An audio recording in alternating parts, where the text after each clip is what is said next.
Hello everyone.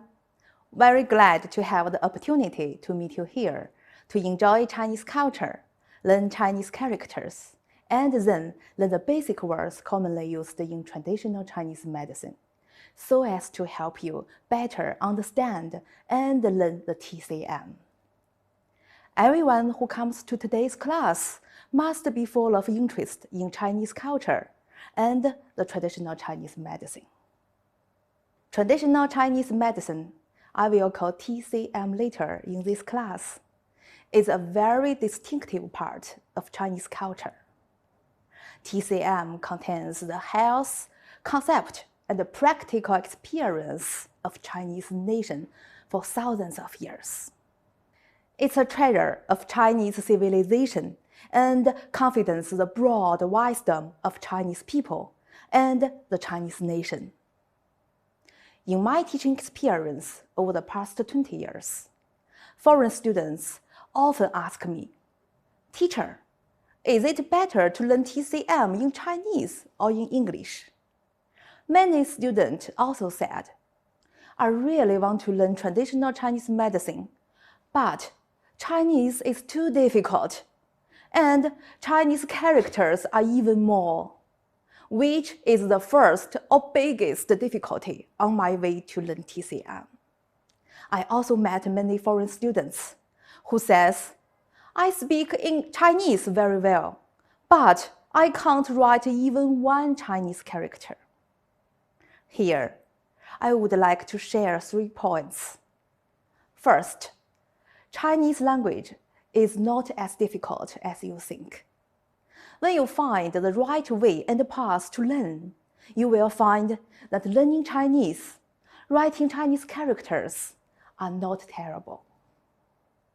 Second, learning Chinese characters will make you more thoroughly understand Chinese culture.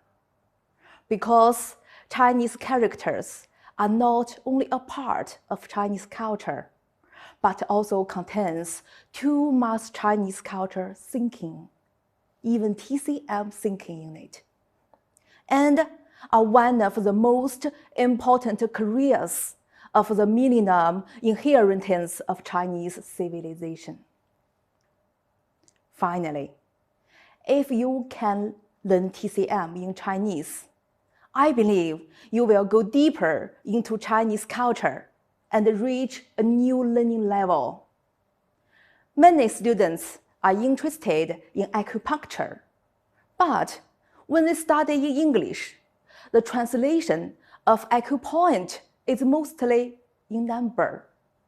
Very difficult to understand and remember. For example, one of the important acupoints, 百会 acupoint, here. 百会 acupoint is in the center of the head.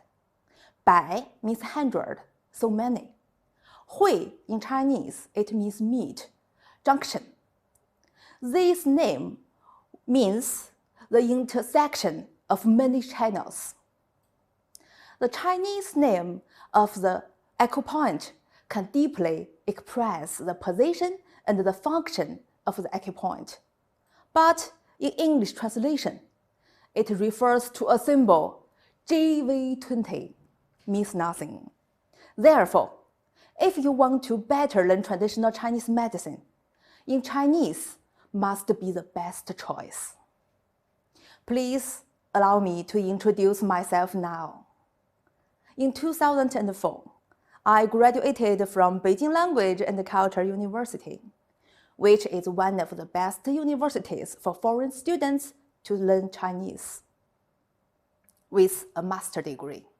My major is teaching Chinese as the second language. After graduation, I came to work here, Beijing University of Chinese Medicine, which is not only one of the earliest, but also the best universities of TCM in China. I started TCM here and obtained my doctorate degree. In more than 20 years of teaching practice, I have tried to apply the teaching method of teaching Chinese as the foreign language to teaching of TCM and made great efforts to solve the difficulties of foreign students in learning Chinese characters. I have published 2 books. One is the Handbook of Basic Words and Phrases in TCM. Another is Chinese for Traditional Medicine Integrated Course, to help foreign students quickly master the writing of basic words in Chinese medicine, then can learn TCM in Chinese. Our course is try to find a simple, interesting, and effective way to learn Chinese characters. The basic words in TCM, which is refined in 7 classes. Follow me to learn and master more than 100 most commonly and basic Chinese characters. Let's try together. Now, let's go into the first class, brief introduction of Chinese characters history. There is a saying in China, special people have special visions.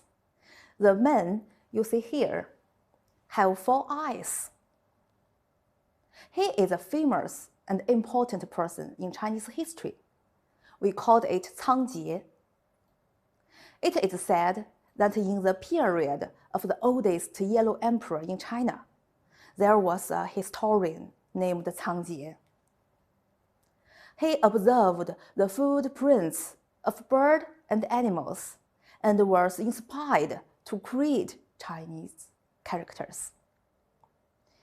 It's said that when he created characters, coins fell from the sky and the ghost cried at night.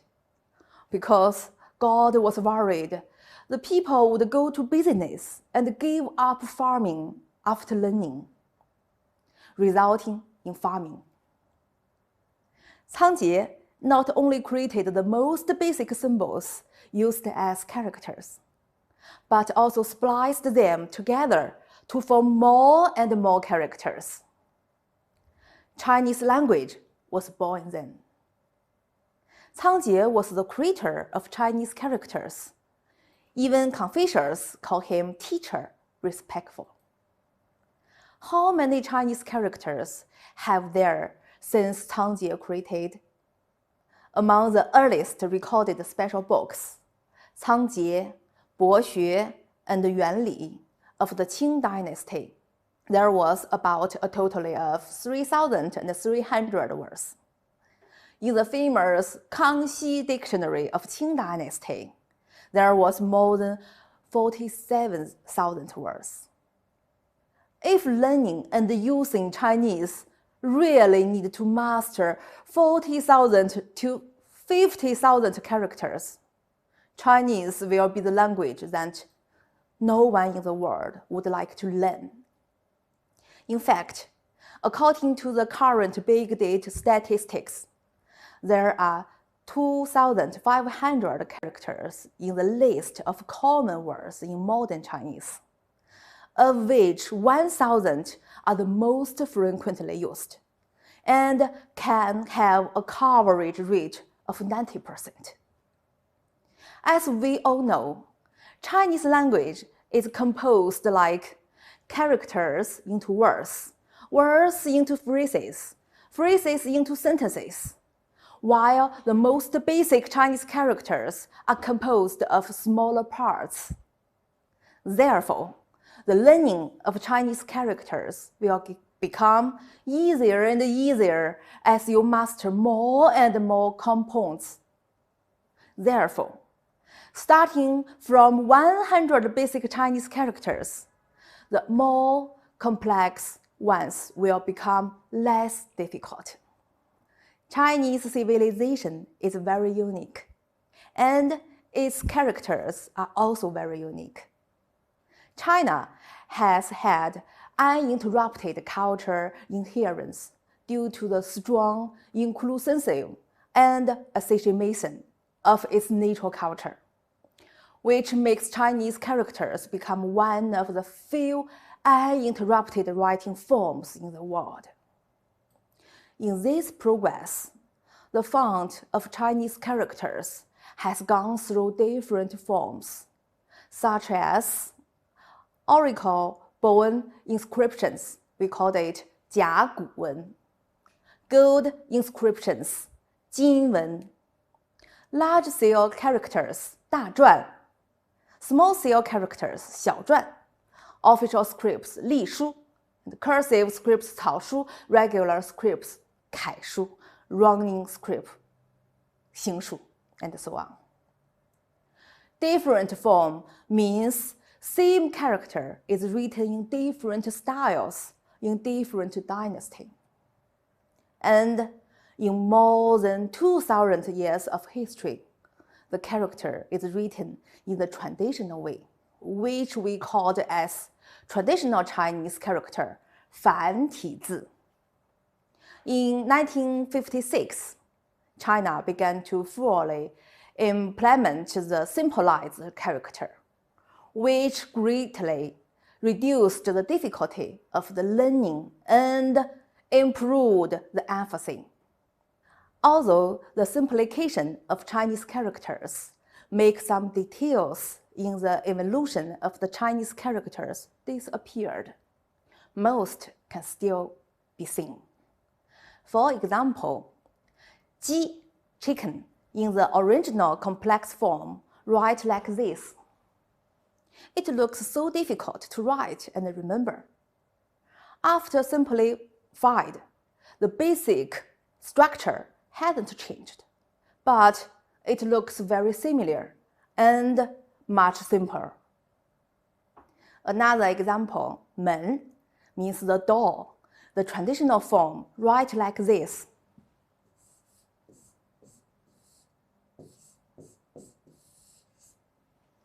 It's really a picture of the door. We can push it, but it writes so difficult. After simplified, you still can find it's still a picture character, but write like this. It's very easy to write and remember. For Chinese students, Chinese characters can be divided into 象形, 指示, 会意, 形声, 转注, 假借, and so on, according to the word-making method. However, for foreign students, no matter what method used, as long as can remember Chinese character easily, it's the best way. Therefore, in our class, we simply divided the Chinese character into 3 categories. For the foreign student, 1 is pictograph. Pictograph comes from picture, but the pictorial nature is weakened and the symbolic nature is enhanced. It's the most presentative method of word formation. For example, the 月, the moon, is like the bright moon, while the word 日 is like the circle with a little in the middle, much like the shape we see when we directly look at the sun. And the 人, the human, is just a standing person. 大 is just like a person standing with an open hand. The door we just now said is the shape of the left and right doors, and etc. Pictographs have great limitations because many things and meanings can't be drawn. On the basis of pictograph, some symbols are added or make different pictograph characters together to create new characters we called ideogram. For example, the word blade is made by adding a point at the sharp point of the knife. It means it's the knife's best sharp part. We point it. The word up and down are symbols drawn above or below the main body, the ground. Day and months put together, it means with the moon and the day together, very bright. It's an interesting example here. A person, 人, and a tree, 木. These two parts we put together. It means the people rest depends on a tree. So this character, it means rest, 休, and so on. They are rely on rich symbols and signs to show the meaning of Chinese character. The ideogram character is so interesting to study. You can find the wisdom of ancient when they make the characters. Pictograph and ideogram are independent Chinese characters, and also the main part of other Chinese characters. They are combined, arranged in different sequences and methods, and to make the new Chinese characters. We called it picture phonetic. The third category, which accounts for the largest proportion of Chinese characters, is picture phonetic character, which belongs to the combined word formation method. Picture phonetic characters are composed of two parts: shape side, also known as meaning symbol, and sound side, also known as pronunciation symbol. Shape side is the meaning or category of a character, and the sound side responds to the same or similar pronunciation of a word. So, when you master enough pictograph and ideogram characters, you will find that more pic phonetic characters are the result of combination of these two parts. Although it's a new character, you can guess the sound and even the meaning of the word. For example, you meet a new character, 清.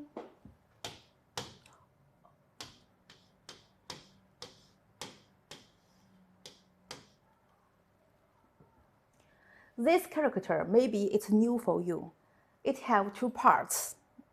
One we call the meaning part, and another we call the pronunciation part. From the meaning part, you can see it's 3 points. It comes from the character 水 means water. And this part, the pronunciation is 清. So when you met this character, you may not know this one, but you can guess. The meaning is related with water, and the pronunciation is similar with 清. Yes, it's 清.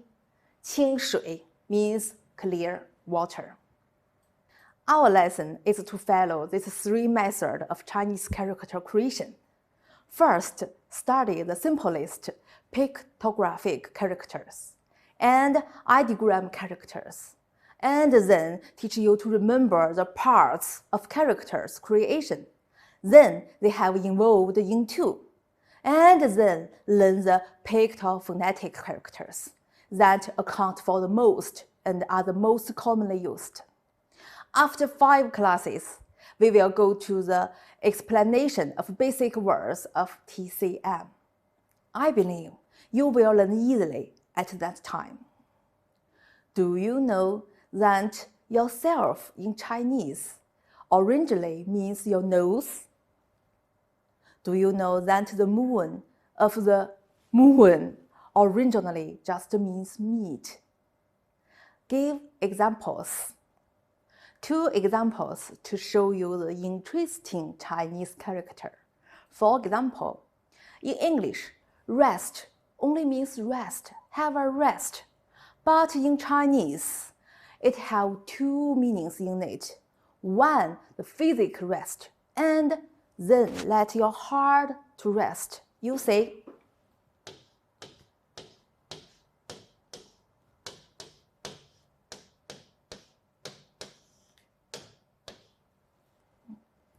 休息休息 in Chinese means rest.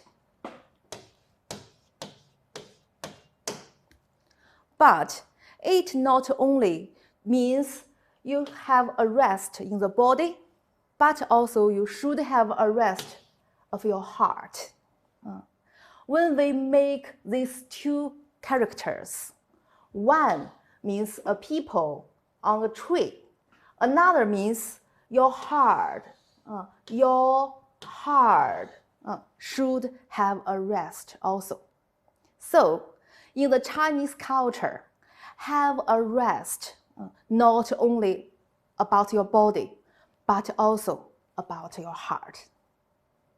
From the study of pictophonetic characters, you will find that there are too many wonderful Chinese characters waiting to be discovered. So, see you next class.